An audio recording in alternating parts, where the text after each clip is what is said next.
ایک مرتبہ ایک بڑھئی اور اس کا بیٹا بڑا سا پنجرا بنانے کے لیے جنگل میں گئے۔ صبح سویرے دونوں باپ بیٹا کام میں جٹ گئے اور دوپہر تک دونوں پنجرا بنانے میں کامیاب ہو گئے۔ اچانک جنگل کا راجا شیر وہاں آ نکلا اور غصے سے پوچھنے لگا، یہاں کیا ہو رہا ہے؟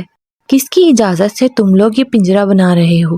بڑھئی اور اس کا بیٹا شیر کو دیکھ کر گھبرا گئے، لیکن مشکل وقت میں ہاتھ پر ہاتھ رکھ کر بیٹھنا نہیں چاہیے بلکہ عقل سے کام لینا چاہیے۔ انہوں نے بھی ایسا ہی کیا۔ بڑھئی بولا، بادشاہ سلامت، ہماری یہ مجال کہ ہم آپ کی مرضی کے خلاف کوئی کام کریں؟ ہم تو جنگل کے راجا کا گھر بنا رہے ہیں، سوچا کہ پہلے کام ختم کر لیں پھر آپ کو بلا لیں گے۔ بس پھر کیا تھا؟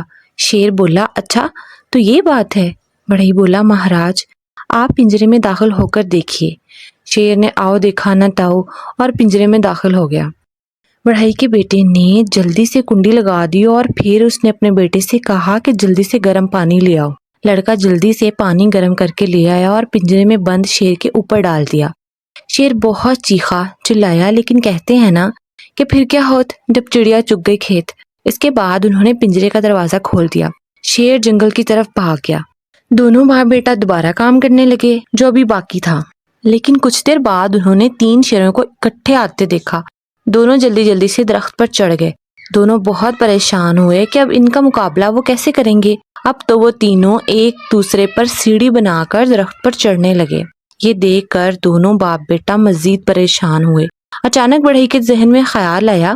اس نے اپنے بیٹے سے کہا، جاؤ جلدی سے لوٹے میں پانی گرم کر کے لے آؤ۔ جب جلے ہوئے شیر نے یہ سنا تو اس نے فوراً جنگل کی راہ لی، اور چونکہ وہ سب سے نیچے تھا اس لیے وہ نیچے سے بھاگا تو تسلسل ٹوٹ گیا۔ سب نیچے گر گئے اور جنگل میں بھاگ گئے۔ دونوں باپ بیٹا بہت ہنسے اور اپنا کام ختم کیا اور چلے گئے۔